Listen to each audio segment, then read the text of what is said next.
ગત 30 તારીખે મકરપુરા પોલીસ સ્ટેશનને એક રેલવે હોસ્પિટલમાંથી એક જાણ કે એક યુવક છે સચિન ગણપતભાઈ રાઠવા એ મરણ ગયેલ છે. જ્યાં રેલવે હોસ્પિટલ જ્યારે આપણી મકરપુરા પોલીસ પહોંચી ત્યારે એમના પત્ની હાજર હતા. એ એમના મંગેતર છે, લગ્ન નથી કરેલા. એમની થોડી સઘન પૂછપરછ જ્યારે આપણે કરી તો એમાં એ રીતે જણાયેલું કે આ બનાવ જે દિવસે બનેલો 30/12ના રોજ 30/12ના રોજ સોમવારે બંને પતિ પત્ની ઘરે હાજર હતા બપોરના સમયે. દરમિયાન બંને વચ્ચે બોલાચાલી ઝઘડો થયો. જે મરણ જનાર સચિન રાઠવા છે, સચિન રાઠવાએ એના પિતાને ફોન કર્યો કે આ બંનેના લગ્ન નક્કી થયેલા, એ લગ્ન તોડવાની વાત કરેલી છે. આ લગ્ન તોડવાની વાત જ્યારે કરી તો એની જે મંગેતર છે રેખા, એ રેખાને લાગી આવતા બંને વચ્ચે ઝઘડો થયેલ.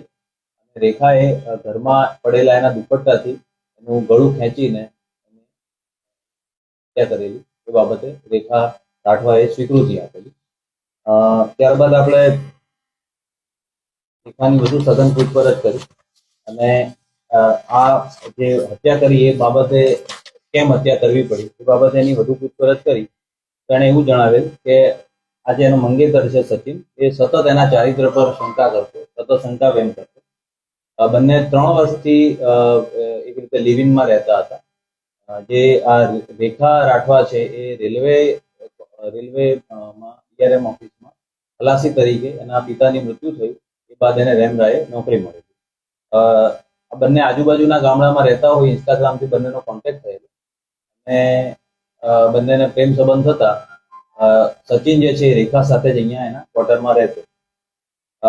સચિન સતત શંકા વ્યક્ત કરતો અને બંનેના જે લગ્ન નક્કી થયેલા એ લગ્ન તોડવાની વાત થતા રેખાને લાગી આવતા રેખાએ આ બનાવ અંજામ આપેલો જણાય છે. આ ઉપરાંત રેખાના કહેવા મુજબ સચિન જે છે એ સતત એના શારીરિક બીમારી, એને જે રેખા છે એના જણાવ્યા મુજબ એને એક જ કિડની છે અને એનિમિક છે. તો એના શારીરિક બીમારી અને દેખાવ બાબતે પણ સતત એને મેણાટોણા આવશે. તો બંને વચ્ચે જ્યારે સોમવારે જ્યારે ઝઘડો થયો એ પહેલા બંને એમના ગામમાં ગયેલા, 3 દિવસ ત્યાં રહ્યા. ત્યાં પણ રેખા અન્ય કોઈ પુરુષ સાથે વાત કરતા સચિનને શંકા જતા ત્યાં પણ બોલાચાલી થયેલી.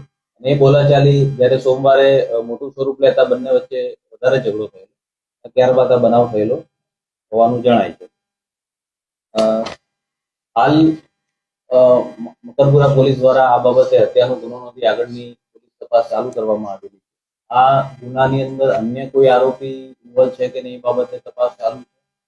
ઇન્ટેન્શન જે રેખાનો છે એ ગુના બાબતનો એ ક્લિયર થયો છે, પણ એનું પ્લાનિંગ અને કેવી રીતે એને એક્ઝિક્યુટ કર્યું એ બાબતે હજુ પોલીસ તપાસ દરમિયાન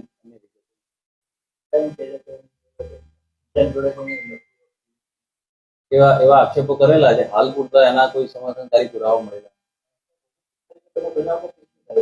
30 તારીખે આપણને જાણ થઈ, બનાવ 29 તારીખનો.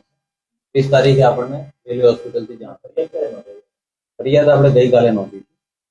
એક્સિડેન્ટલ ડેથ જે છે 30 તારીખે એ અત્યાર સુધીની તપાસમાં નીકળેલું ફક્ત રેખાની ધરપકડ.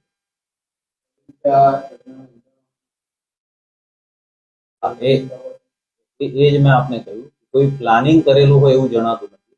કે સચિન છે એ હાલ કોઈ અધિકારીની ગાડીમાં ડ્રાઈવર તરીકે નોકરી કરતો હતો રેલવેમાં, અને એ જ્યારે બપોરે જમવા આવેલો એ જમીને તરત નીકળી જતો હતો, પણ એ ત્યાં ઘરે રોકાઈ ગયો. એનું માથું દુખતું હતું એવું રેખાનું કહેવું. એ વધારે રોકાઈ ગયો. એટલે કોઈ રેખાનું પ્લાનિંગ હોય કે આ સમયે આ તારીખે હત્યાને અંજામ આપવો એવું કોઈ આમાં પ્લાનિંગ હોય એવું જણાતું નથી.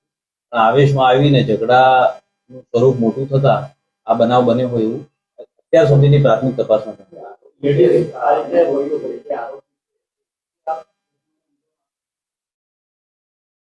અત્યારે હાલ ફક્ત એક ગુનો નોંધાયો.